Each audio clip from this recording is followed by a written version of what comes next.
All right, so today I'm going to show you one helpful portion of the battery doctor that we have installed on our Overland Build Suburban. This is the 150 amp battery isolator. We actually have this in there so it'll charge up our dual house batteries. We have one that goes right over there, and then there's another one that's actually mounted in the back of the truck. So it keeps those charged up. This is an intelligent one that will make sure it never overcharges the batteries, and also on this one it will make sure to always primarily charge the original vehicle starting battery before applying any charge to the secondary batteries. That way when you start up the truck, it's going to make sure that this one is the number one and it's always going to be charged up first. The other ones are secondary because this is the most important one to get you out of wherever you are. So it does all that, handles all that. You don't have to worry about anything, won't let it overcharge, and also it disconnects from the starting battery once you shut the vehicle off. It has a momentary lapse, I think like 10 seconds or so, where it keeps full power to all of them, and then it won't let you draw anything off of the main starting battery.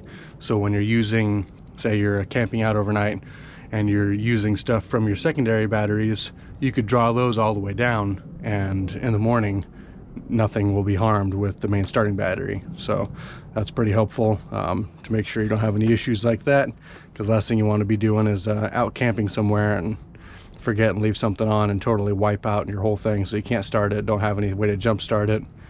So that would be pretty upsetting. But this one takes care of all that for you. You don't have to turn anything off or on. It's fully automatic. So it's definitely worth the money as compared to some of the other ones.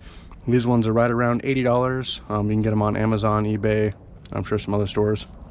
But we got ours off of Amazon and had it on here for a little over a year, and I have loved it. As compared to some of the other isolators or some of the other cheaper setups, you can't use them to backfeed power to the main battery if the main battery ever had an issue. You would have to use like jumper cables or something to link your starting battery back to your house batteries, because the isolator or whatever you're using can't handle that amount of draw going through it. You'll either burn it up or you will weld the contacts to where it won't disengage. This one, you don't have to worry about that. And it actually has its own override, which you can see right there. Override reset. I will show you in a second here. So this one, our battery's been having some intermittent issues, and I gotta fix the ignition switch, because if you don't shut it off all the way properly, I mean, that happens with anything, but you don't shut it off all the way properly on this one, it'll leave some of the accessories on and draw it down and just kill it. And that's what's happened with this a couple times when it gets parked, and of course every time we park it, it sits for a couple days or a couple weeks even, and we come out, and we even had this one on a trickle charger, and it is dead. It doesn't get any deader than that. There's no interior lights on, nothing. I mean, the cluster won't even light up. It's done. So this poor battery is unfortunately just finished, but we can still start it with our dual house batteries. This one, push it right there. So that green light turn on. You feel it engage inside.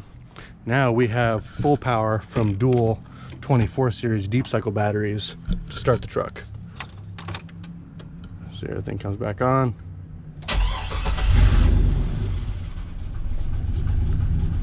She's a little upset having such low voltage on his primary battery. It's probably got shorted cell now, I don't know. But we are not stuck. So while this happened, it kind of sucked, but it was an excellent way to show just how handy this little box is.